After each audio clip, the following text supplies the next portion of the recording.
कहते हैं उस शाही महल में एक ऐसा कमरा था जो सिर्फ आधी रात को खुलता था और जो भी अंदर गया कभी वापस नहीं आया।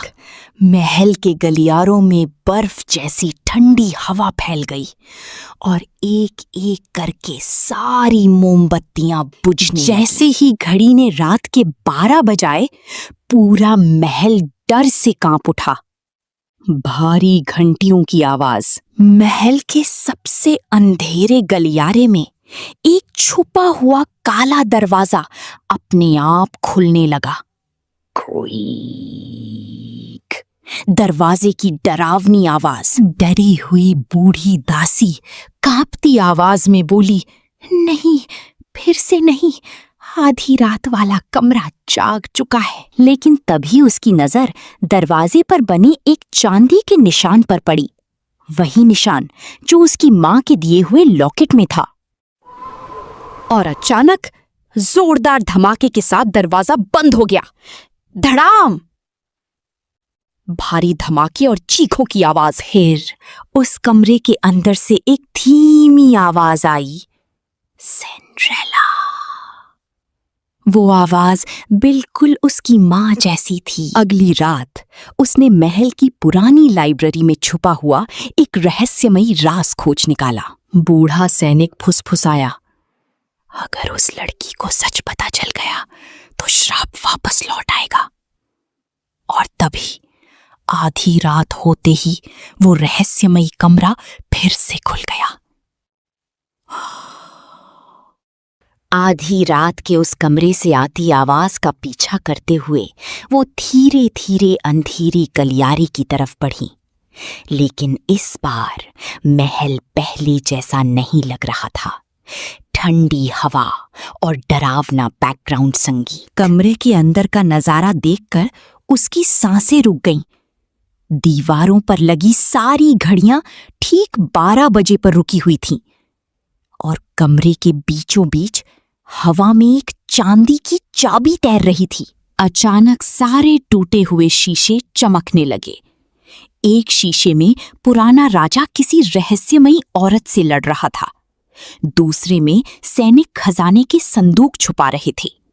लेकिन आखिरी शीशा देखकर वो कांप उठी। जलती हुई गाड़ी के पास रोती छोटी बच्ची वही थी। तभी अंधेरे से बूढ़ा शाही सैनिक बाहर आया। उसने कांपती आवाज में कहा, सालों पहले राजघराने ने एक जादुई खजाना चुरा लिया था। उस खजाने की रक्षा करती थी कीपर नाम की रहस्यमयी औरत, और उसी के श्राप ने इस महल को बर्बाद कर दिया। फिर अचानक कमरे की सारी घड़ियां तेजी से चलने लगी। शीशे एक एक करके टूटने लगे। बूढ़ा सैनिक डरकर चिल्लाया, वो वापस आ रही है। और तभी काले धुएं के बीच चांदी के लबादे में एक डरावनी परछाई दिखाई दी। कीपर लौट चुकी थी। पुत्तम, पुत्तम, पुत्तम। चांदी के लबादे में वो डरावनी आत्मा धीरे धीरे हवा में तैर रही थी। कमरा बर्फ जैसा ठंडा हो चुका था। लेकिन जैसे ही उसने अपना चेहरा उठाया, लड़की की सांसें थम गईं। वो चेहरा उसकी मां का था। अचानक दीवारों से काली जादुई जंजीरें निकलने लगीं। आत्मा दर्द से चीख उठी और तभी टूटे हुए शीशे डरावने राक्षसों में बदल गए। उनके नुकीले कांच के पंजे उसकी तरफ बढ़ रहे थे। कांच टूटने और मॉन्स्टर ग्राउल की आवाजें। टूटे हुए मोमबत्ती स्टैंड को पकड़कर भागने लगी। कांच के राक्षस उसके पीछे दौड़ रहे थे। तभी आत्मा ने कमजोर हाथ से घड़ियों के पीछे इशारा किया। वहां एक छुपी हुई सीढ़ी थी। तेज heartbeat sound plus suspense music. ऊपर बने गुप्त कमरे में उसे एक चांदी का म्यूजिक बॉक्स मिला। उसी लोरी की धुन बज रही थी जो उसकी मां गाया करती थी। उसने अपना लॉकेट बॉक्स में लगाया और अचानक बॉक्स खुल गया। चिट्ठी में लिखा था, अगर चोरी हुआ खजाना आखिरी आधी रात से पहले वापस नहीं आया तो श्राप कभी खत्म नहीं होगा। तभी पूरा कमरा जोर जोर से कांपने लगा। राजकुमार सैनिकों के साथ वहां पहुंच चुका था।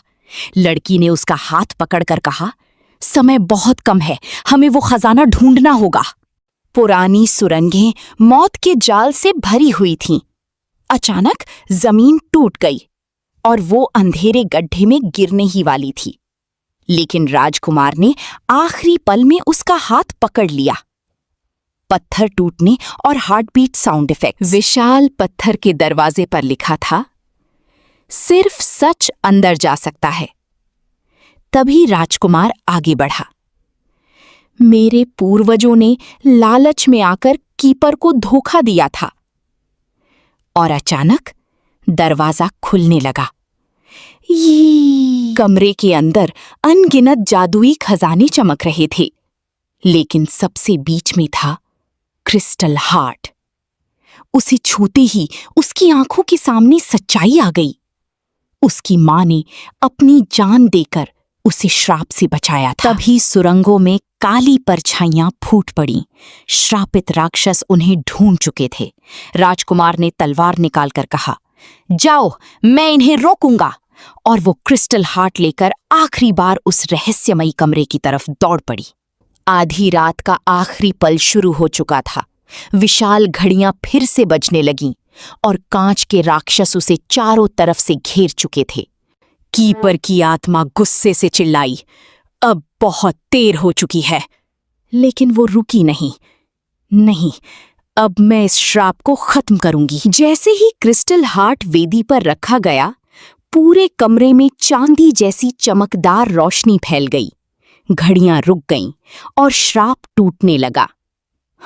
जैसे ही क्रिस्टल हार्ट वेदी पर रखा गया, पूरे कमरे में चांदी जैसी चमकदार रोशनी फैल गई। घड़ियां रुक गईं और श्राप टूटने लगा। धीरे धीरे वो डरावनी आत्मा उसकी मां में बदल गई। मां मुस्कुराई, मेरी बहादुर बेटी, तुमने सच ढूंढ लिया। उसकी आंखों से आंसू बहने लगे। श्राप खत्म हो चुका था। महल फिर से शांत और रोशनी से भर गया। अब आधी रात वाला कमरा डर की नहीं, साहस और सच्चाई की निशानी बन चुका था। और उस दिन के बाद महल में फिर कभी डर ने जन्म नहीं लिया।